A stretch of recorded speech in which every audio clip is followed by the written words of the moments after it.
పాత్రికేయ మిత్రులకు నమస్కారం. 2007-8 సంవత్సరంలో డాక్టర్ వైఎస్ రాజశేఖర రెడ్డి గారు ఉమ్మడి ఆంధ్రప్రదేశ్కు ముఖ్యమంత్రిగా ఉన్నప్పుడు ప్రారంభించిన ప్రాణహిత చేవెళ్ల ప్రాజెక్టు ప్రత్యేక తెలంగాణ రాష్ట్రం వచ్చిన తర్వాత సంవత్సరంన్నర తర్వాత ప్రాజెక్టు రీడిజైనింగ్ల పేరు మీద తుమ్మిడిహెట్టి దగ్గర నుంచి చేవెళ్ల వరకు నీళ్లు తీసుకురావాలన్న ప్రణాళికల్ని చంద్రశేఖరరావు గారు మార్చి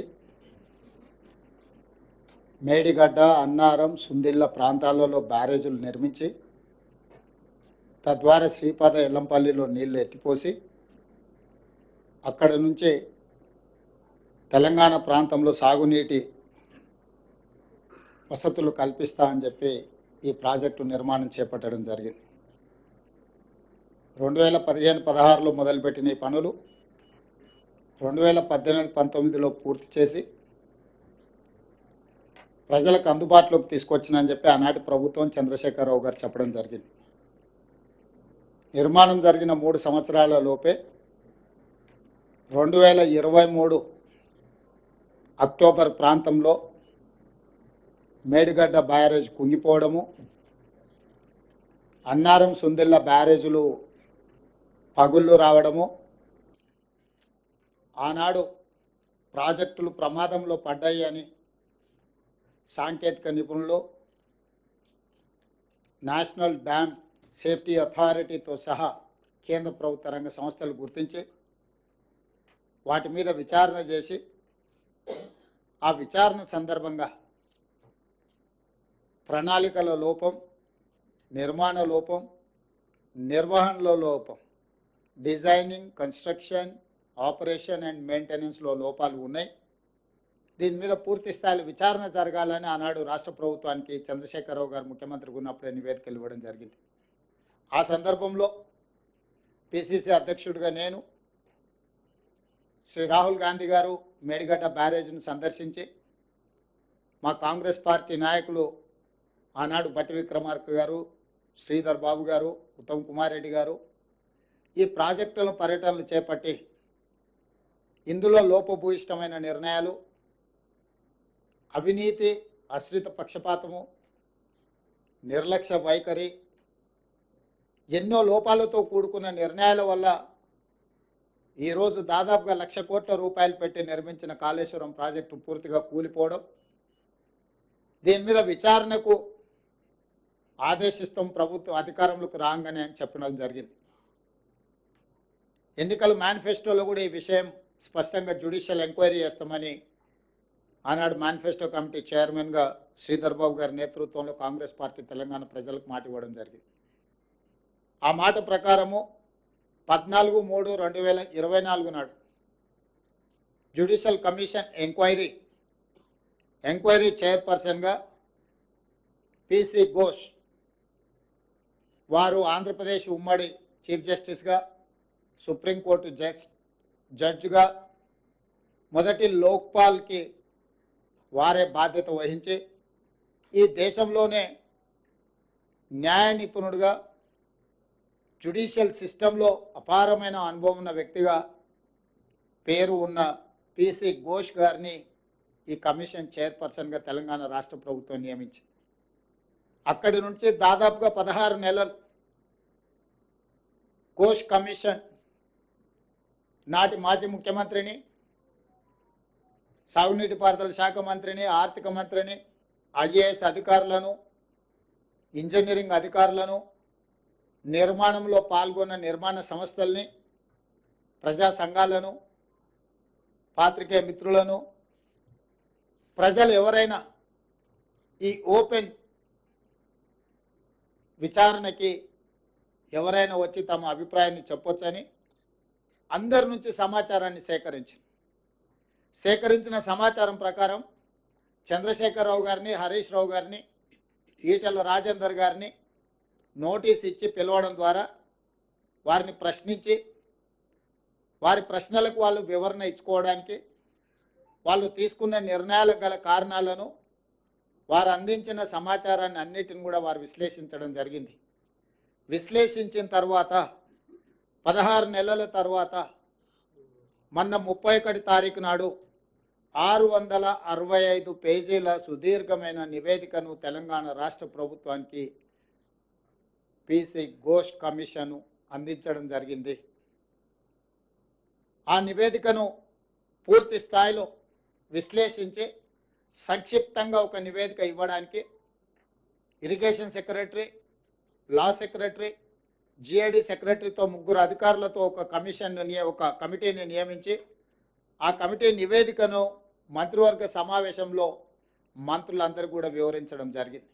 ఇదే కాకుండా 665 పేజీల కమిషన్ నివేదికను ఈరోజు మంత్రివర్గంలో ప్రవేశపెట్టి దాన్ని మంత్రివర్గ ఆమోదం కూడా చేయడం జరిగింది.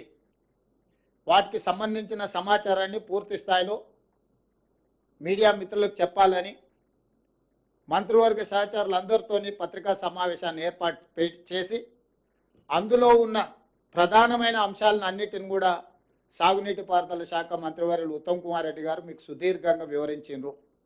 అదేవిధంగా ఆర్థిక మంత్రి, ఉప ముఖ్యమంత్రి భట్టి విక్రమార్క గారు అందులో ఉన్న చాలా విషయాలను మీకు తెలియజేయడానికి ప్రయత్నం చేసింది. వీటి నేపథ్యంలో ఊరు మార్చి, పేరు మార్చి, అంచనాలు మార్చి, అవినీతికి పాల్పడి అక్రమాలకు పునాదులు వేసి నిర్మించిన కాళేశ్వరం ప్రాజెక్టు ఈరోజు కూలిపోయింది. స్పష్టంగా కమిషన్ ఇందులో ఈ వివరాలన్నిటినీ పొందుపరిచింది. దానికి సంబంధించిన ప్రజాప్రతినిధులు, ఐఏఎస్ అధికారులు, ఇంజనీరింగ్ నిపుణులు, నిర్మాణ సంస్థలకు సంబంధించి పూర్తి వివరాలను విశ్లేషణాత్మకంగా వారు రిపోర్ట్ ఇవ్వడం జరిగింది. ఈ నివేదికను ఈరోజు మంత్రివర్గంలో ఆమోదించడమే కాకుండా రాబోయే రోజుల్లో శాసనసభలో ప్రవేశపెట్టి అన్ని రాజకీయ పక్షాలకు వారి అభిప్రాయాన్ని చెప్పే అవకాశం కల్పించి, including leader of opposition the chief minister Chandrashekar Rao garu, ఆనాటి సాగునీటి పారుదల మంత్రులు, ఇతర మంత్రులందరూ కూడా ఆనాటి మంత్రివర్గంలో ఉన్న వాళ్ళందరూ కూడా వాళ్ళ అభిప్రాయాలు చెప్పడమే కాకుండా చట్టసభలలో, శాసనసభలో కావచ్చు, శాసన మండలిలో కావచ్చు, ప్రజాప్రతినిధులు స్పష్టంగా ఈ నివేదిక పట్ల ఒక అవగాహన తెచ్చుకోవడమే కాకుండా వాళ్ళ అభిప్రాయాలను స్వేచ్ఛగా చెప్పడానికి అవకాశం కల్పించాలని ఈరోజు మంత్రివర్గ సమావేశంలో మేము నిర్ణయం తీసుకున్నాం. అందుకే ఈ 665 పేజీల నివేదికను తొందరలోనే శాసనసభ, శాసన మండలి సమావేశాలను ఏర్పాటు చేసి అక్కడ ఈ నివేదికను ప్రవేశపెట్టి అందరి అభిప్రాయాలు పరిగణలోకి తీసుకున్న తర్వాత భవిష్యత్ కార్యాచరణను, కమిషన్ సూచించిన సూచనలను అమలు చేయడానికి ప్రభుత్వం ముందుకు వెళ్తుంది. ఎవరది? అవునా, న్యాచురల్ కదా, వాళ్ళు అదే విధంగా మాట్లాడతారు కదా, వేరే రకంగా ఎందుకు మాట్లాడతారు? ఒకవేళ అదే అయితే ఆ కమిషన్ ముందుకు వెళ్ళి వాళ్ళు ఎందుకు సమాచారం ఇచ్చిండ్రు, వాళ్ళు ఎందుకు వాదనలు వినిపించిండ్రు? తమకు అనుకూలంగా ఉంటే ఒక రకంగా, తమ తప్పులను ప్రశ్నిస్తే ఇంకొక రకంగా మాట్లాడడం అనేది మొదటి నుంచి వాళ్ళకున్న అలవాటు. ఈరోజు మేము కమిషన్ని వాళ్ళు తప్పుపడుతుండ్రు. ఇంతకుముందు భట్టి విక్రమార్క గారు స్పష్టంగా చెప్పారు, ఇది ఒక రాజకీయ పార్టీ నివేదికను, రాష్ట్ర ప్రభుత్వ నివేదిక కాదు, independent judicial enquiry report headed by Pinaki Chandra Ghosh, eminent personality. He headed as a Supreme Court judge, Lokpal chairperson. ఇలాంటి ప్రధానమైన బాధ్యతలు నిర్వహించిన వ్యక్తి 16 నెలలు అందరికి అవకాశం ఇచ్చి వాళ్ళు చెప్పుకోవడానికి అందరికీ సమానమైన అవకాశాలు కల్పించి ఈరోజు నివేదిక ఇచ్చిండు. కాబట్టి ఆ నివేదిక మీద ఇంకా ఎవరు ఏ రకంగా మాట్లాడతారు, ఏ రకంగా విశ్లేషణ ఇస్తారు అనేది వాళ్ళ విజ్ఞతకే నేను వదిలేస్తున్నా.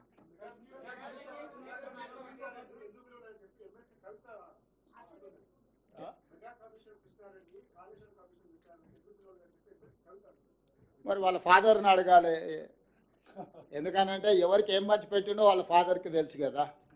లేకపోతే వారే వెళ్ళి ఘోష్ గారికి నివేదిక ఇచ్చేది ఉండే, ఇంకో ఇందులో మా ఫాదర్తో వీళ్ళందరూ కుమ్ముక్కై ఉన్నారు, మా బావ హరీష్ రావు గారు వీళ్ళతో కమిషన్లు పొందిండు, వీళ్ళందరూ తోడు దొంగలు, గూడు పుటాన్ని చేసిందని కవిత గారు ఘోష్ కమిటీకి ఒక కంప్లైంట్ ఇచ్చినుంటే ఖచ్చితంగా పిలిచి ఉండేవాళ్ళు. ఇప్పుడు కమిషన్ నివేదిక ఇచ్చిన తర్వాత ఎవరిని ప్రశ్నిస్తుంది? ఒకవేళ ఘోష్ గారిని ప్రశ్నించాలంటే వారు కలకత్తాలో ఉంటారు, కవిత గారు కలకత్తాకి వెళ్ళి ప్రశ్నలు వేయొచ్చు.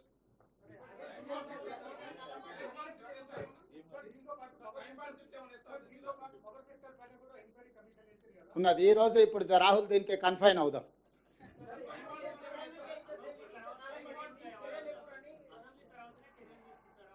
అసెంబ్లీలో చర్చలు చేసిన తర్వాత చర్చల సారాంశం ప్రకారం భవిష్యత్ కార్యాచరణ ఉంటుంది.